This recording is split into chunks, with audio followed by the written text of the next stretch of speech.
I also remembered the July 1969 bombing of the University of Washington Administration Building. And that was noted in my mind because the University of Washington policeman, whose name was Mike Rickles, was shaken in his car, in a police car, nearby the University of Washington Administration Building by the bomb blast. I also remembered that on February 17th, 1970,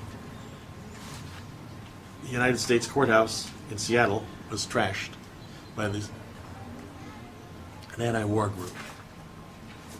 I also remembered that on February 20th, 1970, about 3 blocks from the blast on March 3rd, 1970, of the University of Washington Post Office, there had been a bombing at the architectural building for the University of Washington, which was under construction at that time.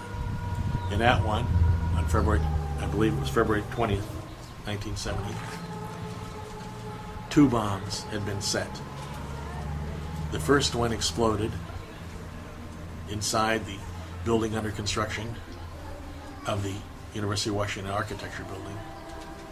And as police and firemen responded and searched the area for any possible injured or killed, one of them found, cleverly hidden in a stack of lumber that would have shattered and killed or injured responding firemen and policemen, a second bomb who had gotten wedged in such a way as its black beauty ensign fuse, I recall, had gone out, was snuffed, so it didn't go off. But it had obviously been set by the same bomber. So these were things that I recalled after I investigated the bombing of the University of Washington area post office. And then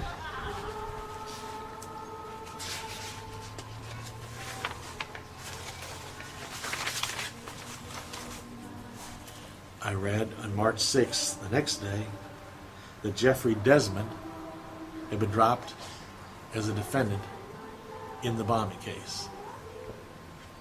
And my information from the street, that is, people around the University of Washington on the 6th of March 1970, was that Jeffrey Paul Desmond had actually built the bomb.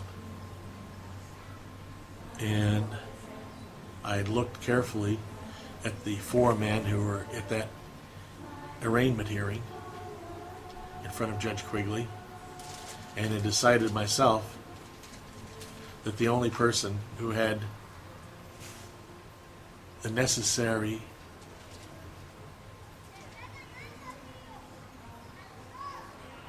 ability to build a bomb of that group of 4 was Jeffrey Paul Desmond. And I had figured that out on my own, and it's confirmed by the street within 2 days.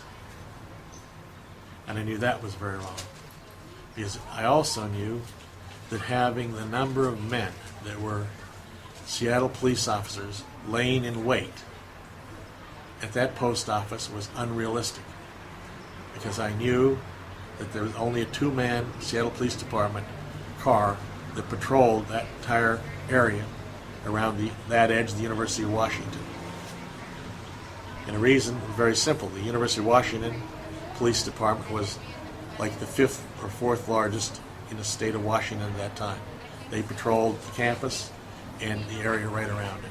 And the post office was right around it. And I said to myself, there is something terrible going on here that's more than anti-war activists involved in criminal activities. And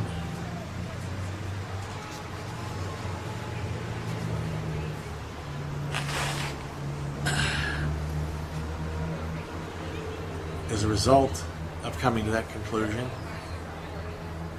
I decided, since I had the necessary skills, the necessary experience,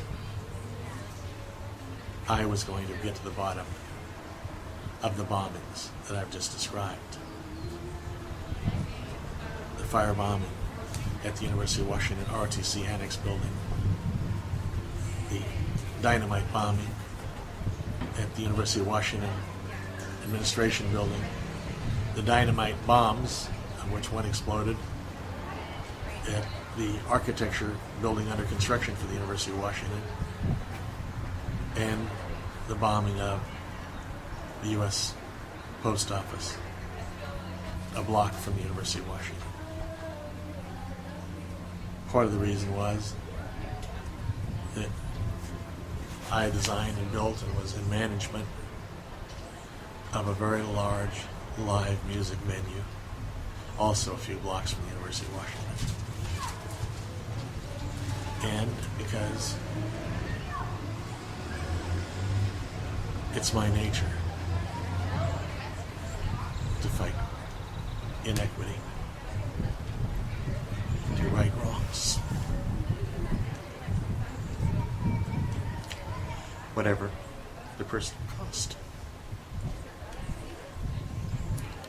It's my nature.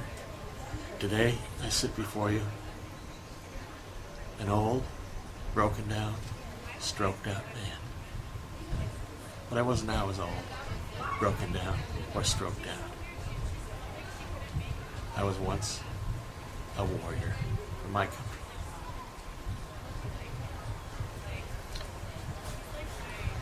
And I gave just about everything but the last full measure of devotion. And I had enough chances to give that. But I lived, for whatever reason.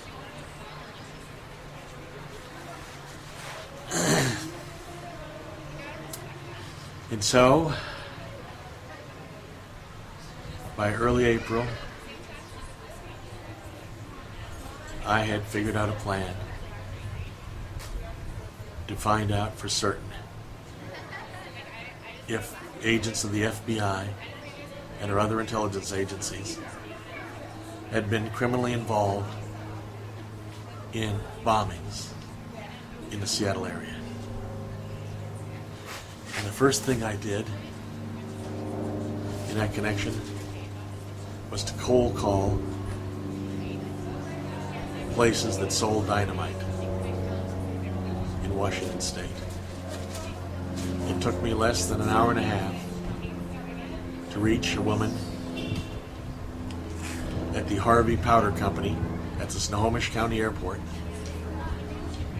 not far from Seattle, just north of Seattle, who told me an extraordinary story. The reason she told me the extraordinary story, I had assumed the character of a senior administrator in the Justice Department of the United States. And in that position, I was investigating the work by the FBI in the bombing case of the University of Washington Post Office on March 3rd, 1970.